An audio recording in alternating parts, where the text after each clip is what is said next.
Hello all, welcome back to my channel. ಎಲ್ಲರೂ ಹೇಗಿದ್ದೀರಾ? ಎಲ್ಲರೂ ತುಂಬ ಚೆನ್ನಾಗಿದ್ದೀರಾ ಅಂತ ಭಾವಿಸ್ತೀನಿ. ಇವತ್ತು ಶುಕ್ರವಾರ. ಇವತ್ತು ಬೆಳಗ್ಗೆನೇ ಪೂಜೆ ಎಲ್ಲ ರೆಡಿ ಮಾಡ್ಕೋತಾ ಇದ್ದೆ. ಕೆಲವೊಂದು ಫೋಟೋಗಳಿಗೆ ತುಂಬ ಹೈಟಲ್ಲಿರುತ್ತಲ್ಲ, ಹಾಗಾಗಿ ನನಗೆ ಹೂ ಮೂಡಿಸೋದಕ್ಕೆ ಬರಲ್ಲ. ಐ ಮೀನ್ ಮೇಲ್ಗಡೆ ಹತ್ತಿ ನಾನು ಹೂ ಮೂಡಿಸೋದಕ್ಕಾಗಲ್ಲ.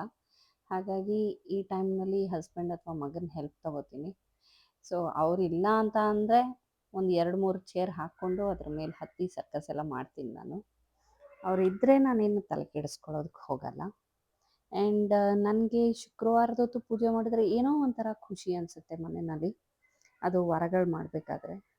ಆ್ಯಂಡ್ ನಾನು ಪೂಜೆಯಲ್ಲಿ ಬ್ಯುಸಿ ಇದ್ದಾಗ ಬ್ರೇಕ್ಫಾಸ್ಟ್ಗೆ ಮಗ ಮತ್ತು ಹಸ್ಬೆಂಡು ಹೆಲ್ಪ್ ಮಾಡ್ತಾಯಿದ್ರು. ಇವತ್ತು ಚಿತ್ರಾನ್ನ ಮಾಡೋಣ ಅಂತ ಪ್ಲ್ಯಾನಿಂಗ್ ಇತ್ತು. ಹಾಗಾಗಿ ಮಗ ಅನ್ನಕ್ಕಿಡ್ತಿದ್ದ, ಹಾಗೆ ಹಸ್ಬೆಂಡ್ ಈರುಳ್ಳಿ ಟೊಮ್ಯಾಟೊ ಇದೆಲ್ಲ ಕಟ್ಟಿಂಗ್ ಕೆಲಸ ಪಾಪ ಅವ್ರು ಮಾಡಿಕೊಡ್ತಾರೆ ಯಾವಾಗಲೂ ನನಗೆ. ಅವ್ರು ಅದನ್ನೆಲ್ಲ ರೆಡಿ ಮಾಡ್ಕೋತಾ ಇದ್ರು. ಸೈಮಲ್ಟೇನಿಯಸ್ಲಿ ನಾನು ಪೂಜೆ ಮುಗಿಸೋಣ, ಬೇಗ ಬೇಗ ಆಫೀಸಿಗೆ ಹೋಗೋ ಅಷ್ಟೊತ್ತಿಗೆ ಎಲ್ಲರೂ ಅಂತ ಹೇಳಿ ನಾನು ಪೂಜೆಗೆಲ್ಲ ರೆಡಿ ಮಾಡ್ಕೋತಾ ಇದ್ದೆ. ಆ್ಯಂಡ್ ಶುಕ್ರವಾರ ನಮ್ಮದು ಆ್ಯಕ್ಚುಲಿ ಮನೆ ದೇವ್ರ ವಾರ ಅಲ್ಲ, ನಮ್ಮದು ವಾರ ಇರೋದು ಸೋಮವಾರ. ಬಟ್ ನಾನು ಆದಷ್ಟು ಇತ್ತೀಚೆಗೆ ಶುಕ್ರವಾರನೇ ಪೂಜೆ ಮಾಡ್ತಾಯಿದ್ದೀನಿ. ಮುಂಚೆ ಅಮಾವಾಸ್ಯೆ ದಿನವೂ ಮಾಡ್ತಾಯಿದ್ದೆ. ಬಟ್ ಅಮಾವಾಸ್ಯೆ ದಿನ ಏನಾಗ್ತಿತ್ತಂದರೆ 15 ಡೇಸ್ ಒನ್ಸ್ ದೇವ್ರ ಪೂಜೆ ಸಾಮಾನೆಲ್ಲ ತೊಳಿಬೇಕಾಗಿತ್ತು. ಬಟ್ ಅದು ತೊಳಿಲಿಲ್ಲ ಅಂತ ಅಂದರೆ 15 ದಿನ ಆದರೂ ಒಂದೊಂದು ಸಲ ಕಪ್ಪಾಗ್ಬಿಟ್ಟಿರುತ್ತೆ. ಹಾಗಾಗಿ ನಾನೇನು ಮಾಡೋಕ್ಕೆ ಸ್ಟಾರ್ಟ್ ಮಾಡಿದೆ, ಎವ್ರಿ ವೀಕ್ ಮಾಡ್ಕೊಂಡು ಬಿಡೋಣ ಅಂತ ಹೇಳಿ ಎವ್ರಿ ಥರ್ಸ್ಡೇನೇ ನಾನು ವಾಶ್ ಮಾಡಿ ಎಲ್ಲ ರೆಡಿ ಮಾಡಿ ಇಟ್ಕೊಂಡ್ಬಿಡ್ತೀನಿ. ಒಂದೊಂದು ಸಲ ಏನಾಗುತ್ತೆ, ಥರ್ಸ್ಡೇ ಏನಾದರೂ ಅಮಾವಾಸ್ಯೆ ಅಥವಾ ಹುಣ್ಣಿಮೆ ಬಂತು ಅಂತ ಅಂದರೆ ನಾನು ವೆನ್ಸ್ಡೇ ರೆಡಿ ಮಾಡಿ ಇಟ್ಕೋತೀನಿ. ಆ ಥರ ಒಂದಿನ ಮುಂಚೆನೇ ನೈಟಲ್ಲಿ ಎಲ್ಲ ದೇವ್ರ ಸಾಮಾನನ್ನ ಎಲ್ಲ ತೊಳೆದು ಕ್ಲೀನ್ ಮಾಡಿ ಇಟ್ಕೊಂಡು ಪೂಜೆಗೆ ರೆಡಿ ಮಾಡಿ ಇಟ್ಕೊಂಡ್ಬಿಡ್ತೀನಿ. ನಂದು ಪೂಜೆ ಎಲ್ಲ ಆದಮೇಲೆ ಬ್ರೇಕ್ಫಾಸ್ಟ್ ರೆಡಿ ಮಾಡೋಣ ಅಂತ ಬಂದೆ. ಸೊ ಹಸ್ಬೆಂಡ್ ಆ ಟೈಮ್ನಲ್ಲಿ ಅವ್ರ ಆಫೀಸಿಗೆ ರೆಡಿ ಆಗೋಕ್ಕೆ ಅಂತ ಅವ್ರು ಹೊರಟರು. ಅವ್ರು ರೆಡಿ ಆಗಬೇಕಾದ್ರೆ ನಾನು ಅರ್ಜೆಂಟಾಗಿ ಅನ್ನ ಆಗಿತ್ತು. ಸೊ ಅನ್ನ ಆಗಿದ್ದಾಗ ಗೊಜ್ಜೊಂದು ರೆಡಿ ಮಾಡಿ ಇಟ್ಬಿಟ್ರೆ ಮಕ್ಳಿಗೆ ಮಧ್ಯಾಹ್ನ ಆದರೂ ಆಗುತ್ತೆ, ಇಲ್ಲ ಒಂದೊಂದು ಸಲ ನೈಟ್ನಲ್ಲಿ ನಾನು ಬರೋದಕ್ಕೆ ತುಂಬ ಲೇಟ್ ಆಗಿಬಿಡುತ್ತೆ. ಸೊ ಹಸ್ಬೆಂಡಿಗೆ ಗೊಜ್ಜಾಗಲಿ ಸಾಂಬಾರಾಗಲಿ ಏನು ಮಾಡೋದಕ್ಕೆ ಬರಲ್ಲ ಅಷ್ಟು. ಹಾಗಾಗಿ ನಾನು ಗೊಜ್ಜು ಸ್ವಲ್ಪ ಜಾಸ್ತಿನೇ ಮಾಡಿ ಇಟ್ಕೊಂಡ್ಬಿಡ್ತೀನಿ. ಮಾಡಿ ಇಟ್ಕೊಂಡ್ರೆ ಆ ಟೈಮ್ನಲ್ಲಿ ಅವ್ರಿಗೆ ಹೆಲ್ಪ್ ಆಗುತ್ತೆ. ಮಕ್ಕಳು ಅವ್ರ ಪಾಡ್ಗೆ ಅವರು ಒಂದು ಅನ್ನ ಮಾಡ್ಕೊಂಡ್ರೂ ಗೊಜ್ಜು ಹಾಕ್ಕೊಂಡು ತಿನ್ಬಿಡ್ಬೋದು. ನನ್ನ ಮಗ ಅನ್ನ ಎಲ್ಲ ಮಾಡ್ತಾನೆ. ಅವನಿರೋದೇ ಆ್ಯಕ್ಚುಲಿ ನನಗೆ ದೊಡ್ಡ ಬ್ಯಾಕ್ ಬೋನು ಹೇಳಬೇಕು ಅಂತ ಅಂದರೆ. ಮನೆಯಲ್ಲಿ ನನ್ನ ಕೈಲಿ ಆಗಿಲ್ಲ ಅಂತ ಅಂದರೆ ಪಾಪ ಕಸ ಗುಡಿಸೋದು, ಮನೆ ಒರೆಸ್ಕೊಡೋದು, ಸಣ್ಣ ಪುಟ್ಟ ಪಾತ್ರೆ ತೊಳ್ಕೊಡೋದು, ಅನ್ನ ಮಾಡೋದು ಇದೆಲ್ಲ ಮಾಡುತ್ತೆ.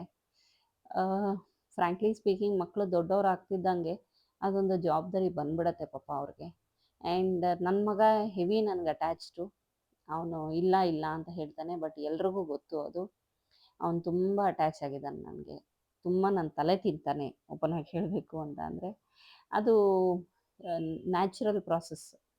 ಸೊ ತಾಯಿದಿರಿಗೆ ಗಂಡು ಮಕ್ಕಳು ಅಟ್ಯಾಚ್ ಆಗ್ತಾರೆ, ತಂದೆದಿರಿಗೆ ಹೆಣ್ಮಕ್ಳು ಅಟ್ಯಾಚ್ ಆಗ್ತಾರೆ. ಬಟ್ ನಮ್ಮ ಮನೆಯಲ್ಲಿ ಇಬ್ರೂ ನನಗೆ ಹೆವಿ ಅಟ್ಯಾಚ್ ಆಗಿದ್ದಾರೆ. ನನ್ನ ಮಗ ಅವ್ರ ಅಪ್ಪ ಹತ್ರ ಮಾತಾಡೋದು ಭಾಳ ಕಮ್ಮಿನೇ, ತುಂಬ ರಿಸರ್ವ್ಡ್ ಆಗಿರ್ತಾನೆ. ಮಾತು ಅವ್ರ ಹತ್ರ ಹೆಚ್ಚಿಗೆ ಇಲ್ಲ, ಎಷ್ಟು ಬೇಕೋ ಅಷ್ಟೇ. ಬುಕ್ ಬೇಕಾ ಅಪ್ಪ, ನನಗೆ ಬುಕ್ ಬೇಕು ಕೊಡಿಸಿ, ಅಷ್ಟೇ ಹೊರತು ಬೇರೆ ಇನ್ನೇನು ಮಾತಾಡಲ್ಲ. ಅವ್ರು 10 ಕ್ವೆಶ್ಚನ್ ಕೇಳಿದ್ರೆ ಇವನು ಒಂದೇ ಒಂದು ಆನ್ಸರ್ ಹೇಳ್ತಾನೆ ಇವನು. ಆ ಥರ ಅಷ್ಟು ರಿಸರ್ವ್ಡಾಗಿ ಸೈಲೆಂಟಾಗಿ ಇದ್ಬಿಡ್ತಾನೆ. ಬಟ್ ಅದೇನೋ ನನಗೆ ಗೊತ್ತಿಲ್ಲ, ನಾನು ಸಿಕ್ಕಿದೆ ಅಂತ ಹೇಳಿದರೆ ಫುಲ್ ನನ್ನ ತಲೆ ಒಳಗಡೆ ಎಲ್ಲ ಕೈ ಹಾಕಿ ಆಟ ಆಡಿಸ್ಬಿಡ್ತಾನೆ. ಅಷ್ಟು ನನ್ನ ಹತ್ರ ಮಾತಾಡ್ತಾನೆ. ಓಕೆ. ಆ್ಯಂಡ್ ಎಲ್ಲ ಆದಮೇಲೆ ನಾನು ರೆಡಿ ಆಗೋಣ ಅಂತ ಬಂದೆ. ನನ್ನ ಮಗಳು ಅವಾಗ ಎದ್ದು ಬಂದಳು ನಿದ್ದೆಯಿಂದ. ಸ್ವಲ್ಪ ಪ್ಯಾಂಪರ್ ಮಾಡಬೇಕು ಅವಾಗ. ಆ್ಯಂಡ್ ಅವಳಿಗೆ ಎದ್ದು ನನ್ನ ಹತ್ರ ಬಂತು ಅಂತ ಅಂದರೆ ಇವ್ನಿಗೆ ಅವಾಗ ಒಂಥರ ಸ್ಟಮಕ್ ಬರ್ನಿಂಗು. ಅವಾಗ ಇವ್ನು ಬರ್ತಾನೆ, ಏನೋ ಅವಳನ್ನ ಮುದ್ದು ಮಾಡ್ತೀರಾ, ನನ್ನನ್ನು ಮಾತಾಡಲ್ಲ ಮುದ್ದು ಮಾಡಲ್ಲ ಅಂತ. ನೀವೇ ನೋಡ್ತಿದ್ದೀರಾ, ಅವ್ನು ನನಗಿಂತ ಎಷ್ಟು ಮೇಲಿದ್ದಾನೆ. ಆ್ಯಂಡ್ ಅವನನ್ನು ಮುದ್ದು ಮಾಡೋಕ್ಕಾಗತ್ತಾ? ಹೇಗೆ ಸಾಧ್ಯ ಹೇಳಿ? ನಾನು ನಕ್ಬಿಡ್ತೀನಿ ಅವನ ಹತ್ರ ಹೇಳಿದಾಗ ಮನೆಯಲ್ಲಿ. ಆ್ಯಂಡ್ ಅವರಿಬ್ರದ್ದು ಯಾವಾಗಲೂ ಜಗಳ ಇದ್ದಿದ್ದೇನೆ, ನನ್ನ ಮಗಂದು ನನ್ನ ಮಗಳದ್ದು. ಇವಳನ್ನು ಮುದ್ದು ಮಾಡ್ತೀಯ ಅಂತ ಅವನು, ಅವನನ್ನು ಮುದ್ದು ಮಾಡ್ತೀಯ ಅಂತ ಇವಳು. ಬಟ್ ಅದೊಂಥರ ಚೆನ್ನಾಗಿರುತ್ತೆ ನೋಡೋದಕ್ಕೆ. ನಾವೆಲ್ಲ 3 ಜನ ಆ ಥರ ಜಗಳ ಆಡಬೇಕಾದ್ರೆ ಈ ಕಡೆ ನನ್ನ ಹಸ್ಬೆಂಡ್ ಬಂದು ಅವ್ರ ಪಾಡಿಗೆ ಅವರು, ನನಗೂ ಅದಕ್ಕೂ ಸಂಬಂಧ ಇಲ್ಲ. ಯಾಕಂದರೆ ಮಗ ಆಗಿ ಅಥವಾ ಮಗಳಾಗಲಿ ಯಾರೂ ಅವ್ರ ಹತ್ರ ಹೆಚ್ಚಾಗಿ ಹೋಗಲ್ಲ. ಹೋಗ್ತಾರೆ, ಎಷ್ಟು ಬೇಕೋ ಅಷ್ಟು ಲಿಮಿಟೆಡ್ ಆಗಿರ್ತಾರೆ. ಬಟ್ ನನ್ನ ಮೇಲೆ ಇಬ್ರು ಬಿದ್ದು ಒದ್ದಾಡ್ತಿರ್ತಾರೆ. ಹಾಗಾಗಿ ಇವರು ನೀವೇನಾದರೂ ಮಾಡ್ಕೊಳ್ಳಿ, ನೀವು 3 ಜನ ಅಂತ ಹೇಳಿ ಇವ್ರ ಪಾಡಿಗೆ ಇವರು ಲಂಚ್ ಬಾಕ್ಸ್ ಪ್ಯಾಕ್ ಮಾಡ್ಕೊಂಡ್ರು. ಅಂದರೆ ಬ್ರೇಕ್ಫಾಸ್ಟ್ ಮಾಡೋಕ್ಕಾಗಿರಲಿಲ್ಲ, ಹಾಗಾಗಿ ಬ್ರೇಕ್ಫಾಸ್ಟ್ ಪ್ಯಾಕ್ ಮಾಡ್ಕೊಂಡು ಹೊರಟ್ರು. ಆ್ಯಂಡ್ ಹೊರಡ್ಬೇಕಾದ್ರೆ ನಮ್ಮ ಮನೆಯಲ್ಲಿ ಅದೊಂದು ಹ್ಯಾಬಿಟ್, ಎಲ್ರಿಗೂ ಎಲ್ಲರೂ ಬಾಯಿ ಹೇಳಲೇಬೇಕು. ಬಾಯಿ ಹೇಳಿಲ್ಲ ಅಂತ ಅಂದರೆ ಅದು ದೊಡ್ಡ ಜಗಳನೇ ನಡೆಯುತ್ತೆ. ಅವತ್ತಿನ ಸಾಯಂಕಾಲ ಆಗಿರ್ಬೋದು, ಇಲ್ಲ ಮಧ್ಯಾಹ್ನ ಫೋನ್ನಲ್ಲೇ ಆಗಿರ್ಬೋದು, ಜಗಳ ಮಾಡಿಬಿಡ್ತೀನಿ ನಾನು. ನನ್ನ ಹಸ್ಬೆಂಡ್ ನನಗೆ ಬಾಯಿ ಹೇಳ್ದಿರ ಹೋಗಂಗಿಲ್ಲ, ನಾನು ಅವ್ರಿಗೆ ಬಾಯಿ ಹೇಳ್ದಿರ ನಾನು ಹೋಗಲ್ಲ. Same with kids also. ಮಕ್ಕಳು ಅಷ್ಟೇ, ನಾನು ಏನೇ ಮುನ್ಸ್ಕೊಂಡಿದ್ರು, ಜಗಳ ಆಡಿದ್ರು, ಬೈದಿದ್ರು, ನನ್ನ ಮಗ ಅಂತೂ ನನಗೆ ಬಾಯಿ ಹೇಳಿದ್ರೆ ಒಂದಿನ ಅವ್ನು ಸ್ಕೂಲಿಗೆ ಹೋದವನಲ್ಲ. ನಾನು ಏನೇ ಜಗಳ ಮಾಡಿದ್ರು ಅಥವಾ ಬೈದಿದ್ರು ಅವನ್ನ, ಆ ಟೈಮ್ನಲ್ಲಿ ಅವ್ನು ಬಂದು ಸರಿ ಅಮ್ಮ ಬಾಯ್ ಬಾಯ್ ಬಾಯ್, ಅಲ್ಲಿ ವ್ಯಾನ್ ಬಂದು ಹಾರ್ನ್ ಮಾಡ್ತಾ ಇದ್ರು ಅವ್ನು ಹೋಗಲ್ಲ ಕೆಳಗಡೆ. ನನ್ನ ಬಾಯಿ ಹೇಳೋವರೆಗೂ ಅಷ್ಟು ಹಠ ಮಾಡ್ತಾನೆ. Same thing with husband and my daughter. 3 ಜನ ಅದೇ ಥರನೇ. 4 ಜನ ಇದೊಂದಕ್ಕೆ ಬದ್ಧವಾಗಿದ್ದೀವಿ. So till the time kids are with us ಹ್ಯಾಪಿಯಾಗಿದ್ಬಿಡೋಣ ಅಷ್ಟೇ ಅಂತ. ಆಮೇಲೆ ನಾನು ಬ್ರೇಕ್ಫಾಸ್ಟ್ ಮಾಡೋದಕ್ಕೆ ಟೈಮ್ ಇರಲಿಲ್ಲ. ನನಗೂ ಟೈಮ್ ಆಗ್ತಾಯಿತ್ತು, ಆಲ್ಮೋಸ್ಟ್ 9:30 ಆಗ್ತಾ ಬಂದಿತ್ತು.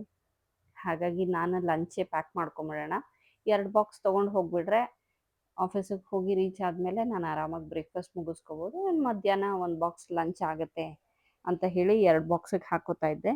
ನನ್ನ ಮಗ ಬಂದ, ಅಮ್ಮ ಯಾವಾಗ್ಲೂ ನೀವು ನನಗೆ ಲಂಚ್ ಬಾಕ್ಸ್ ಪ್ಯಾಕ್ ಮಾಡಿಕೊಡ್ತಾ ಇದ್ರಿ ಸ್ಕೂಲ್ನಲ್ಲಿ, ಸೊ ಇವಾಗ ನನ್ನ ಸರ್ದಿ, ನಾನು ನಿಮಗೆ ಪ್ಯಾಕ್ ಮಾಡಿಕೊಡ್ತೀನಿ, ನೀವು ಹೋಗಿ ನೀವು ಬೇರೆ ರೆಡಿಯಾಗಿ ಅಂತ ಹೇಳಿ ಪಾಪ ಅವ್ನು ನನ್ನ ಲಂಚ್ ಬಾಕ್ಸ್ ಎಲ್ಲ ಪ್ಯಾಕ್ ಮಾಡ್ದ. ಆಮೇಲೆ ಸ್ವೀಟ್ ತಂದಿಟ್ಟಿದ್ರು ಮನೆಯಲ್ಲಿ, ಅದನ್ನು ಒಂದು ಚಿಕ್ಕ ಬಾಕ್ಸಿಗೆ ಪ್ಯಾಕ್ ಮಾಡಿಕೊಟ್ಟ ಅವನು. ತೊಗೊಳ್ಳಿ ಸ್ವೀಟ್ಸ್ ಇದೆ, ಯಾಕೆಂದರೆ ಸಂಜೆ ಬರೋ ಅಷ್ಟೊತ್ತಿಗೆ ಒಂದೊಂದು ಸಲ ಮಕ್ಕಳು ತಿಂದ್ಬಿಡ್ತಾರೆ, ಮನೆಯಲ್ಲಿರೋ ಮಕ್ಕಳು. ಸೊ ನಿಮಗೆ ಸಿಗಲ್ಲ, ಕೆಲವೊಂದು ನಿಮ್ಮ ಫೇವ್ರೆಟ್ ಸ್ವೀಟ್ಸ್ ಇದೆ ತೊಗೊಳ್ಳಿ ಅಂತ ಹೇಳಿಬಿಟ್ಟು ಅವನೇ ಪಾಪ ಅದನ್ನು ಬಾಕ್ಸಿಗೆ ಹಾಕಿಬಿಟ್ಟು, ನನ್ನ ಸ್ಪೂನನ್ನು ಸಹ ತೊಳೆದು ಇನ್ನೊಂದು ಸಲ ಅವ್ನ ಬ್ಯಾಗ್ ಹಾಕ್ತಾನೆ. ಅಷ್ಟು ನನ್ನ ಕೇರ್ ಮಾಡ್ತಾನೆ ಮಗ, ಹೇಳಬೇಕು ಅಂತ ಅಂದರೆ. ಹಸ್ಬೆಂಡು ಮಾಡ್ತಾರೆ, ಇಲ್ಲ ಅಂತ ಹೇಳಲ್ಲ. ಬಟ್ ಅದೇನೋ ನನಗೆ ನನ್ನ ಮಗ ನನಗೆ ನನ್ನ ತಾಯಿ ಸಮಾನ ಹೇಳಬೇಕು ಅಂತ ಅಂದರೆ. ನನ್ನ ಕಷ್ಟ ಆಗಲಿ ಸುಖ ಆಗಲಿ, ಈ ಒಂದು ನೋವಿರಲಿ, ಒಂದು ಬೇಜಾರಿರಲಿ, ಎಲ್ಲದಕ್ಕೂ ನನ್ನ ಮಗನೇ ತುಂಬ ನನಗೆ ಸ್ಪಂದಿಸೋದು.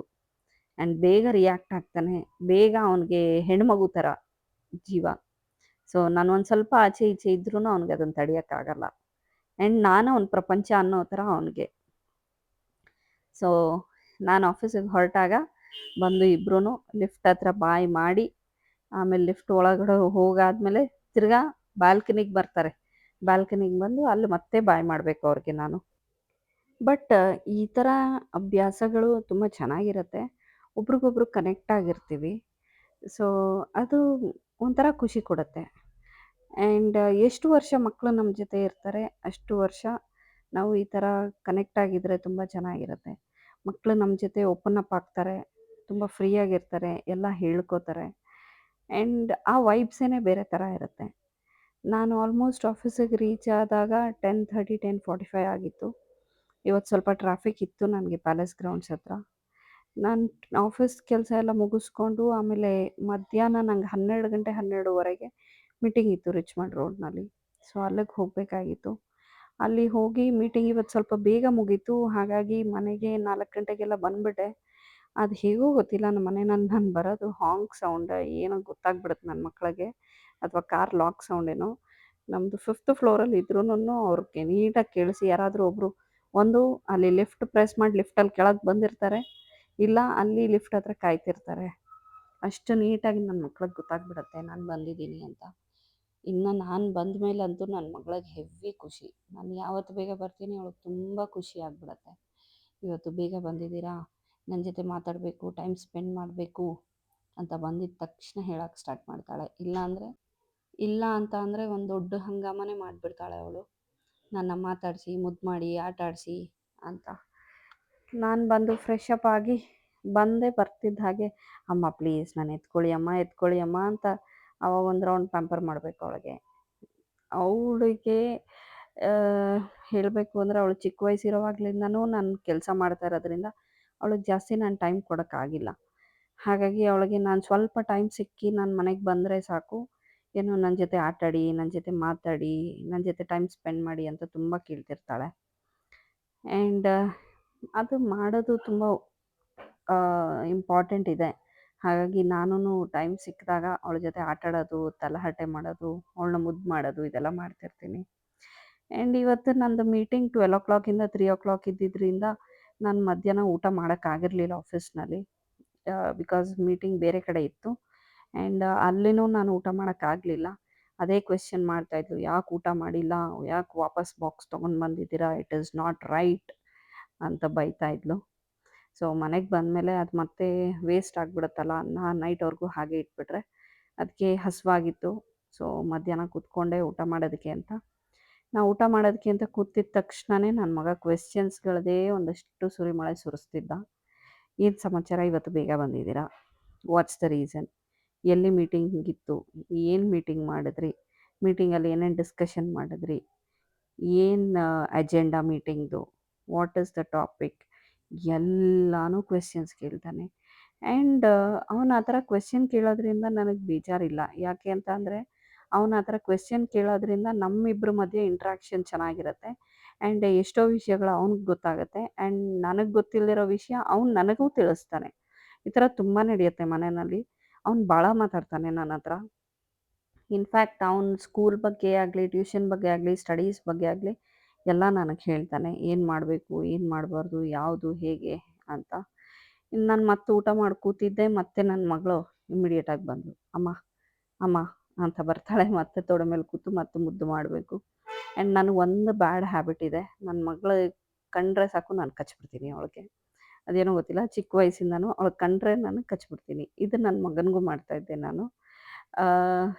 ಅವಳು ಹಂಗೂ ಬೈತಾಳೆ, "ನಿಮ್ಮ ಹಲ್ಲು ತುಂಬ ಶಾರ್ಪು, ತುಂಬ ಶಾರ್ಪಾಗಿ ಇಟ್ಟಿದ್ದೀರಾ ನಿಮ್ಮ ಹಲ್ಲನ್ನ. ನನಗೆ ನೋವಾಗುತ್ತೆ, ಕಚ್ಚಬೇಡಿ" ಅಂತ ಹೇಳ್ತಾಳೆ. ಬಟ್ ಆದ್ರೂ ಮೆಲ್ಲಗಾದ್ರೂ ಕಚ್ಬಿಡ್ತೀನಿ ನಾನು. ಒಂದೊಂದು ಸಲ ಅತ್ತೇ ಬಿಡ್ತಾಳೆ ಅವಳು, "ಯಾಕೆ ಕಚ್ಚಿದ್ರಿ" ಅಂತ. But I cannot tolerate. So ಸಂಜೆ ಎಲ್ಲ ಅದು ಇದು ಕೆಲಸ ಮಾಡ್ಕೊಂಡು ಟೈಮ್ ಪಾಸ್ ಮಾಡಿ, ನೈಟ್ ಊಟ ಆಗಿದ ತಕ್ಷಣ ಐಸ್ ಕ್ರೀಮ್ ತರಿಸ್ಕೊಂಡು ಇವತ್ತಿನ ದಿನ ಮುಗಿಸ್ಬೇಕು ಅಂತ ಡಿಸೈಡ್ ಆದ್ವಿ. ಆ ಐಸ್ ಕ್ರೀಮ್ ತಿನ್ಸೋದಕ್ಕೂನು ನಮ್ಮ ಮನೇಲಿ ಜಗಳ. ನನ್ನ ಮಗಳಿಗೆ ಒಂದು ಸ್ವಲ್ಪ ತಿನ್ಸಿದ್ದಕ್ಕೆ ನನ್ನ ಮಗ ಲುಕ್ ಕೊಡ್ತಿದ್ದ. ಆಮೇಲೆ ನನ್ನ ಮಗಳು ನನಗೆ ತಿನ್ಸಿದ್ದಕ್ಕೆ ಮತ್ತು ನನ್ನ ಮಗನಿಗೆ ಅದಕ್ಕೆ ಕೋಪ. "ತೊಗೊಳ್ಳಿ, ನಾನು ತಿನ್ನಿಸ್ತೀನಿ, ತಿನ್ನಿ" ಅಂತ. ಒಟ್ಟು ನನ್ನನ್ನು ಚೆನ್ನಾಗಿ ಆಟ ಆಡಿಸ್ತಾರೆ ಇಬ್ಬರು. ಇವರಿಬ್ಬರು ಮಧ್ಯೆ ಇದ್ದರೆ ನನಗೆ ಟೈಮ್ ಪಾಸ್ ಆಗೋದೇ ನಿಜವಾಗ್ಲೂ ಗೊತ್ತಾಗಲ್ಲ. ಅಷ್ಟು ಇಬ್ಬರು ಆಟ ಆಡಿಸ್ಬಿಡ್ತಾರೆ ನನ್ನನ್ನು. ಸೊ ಇವತ್ತಿಂದ ಡೇ ನನಗೆ ತುಂಬ ಚೆನ್ನಾಗಿತ್ತು. It was a normal day. But ಮಕ್ಕಳ ಜೊತೆ ಟೈಮ್ ಸ್ಪೆಂಡ್ ಮಾಡಿದ್ರಿಂದ ತುಂಬ ಚೆನ್ನಾಗಿತ್ತು. So meet you with my next vlog. Bye.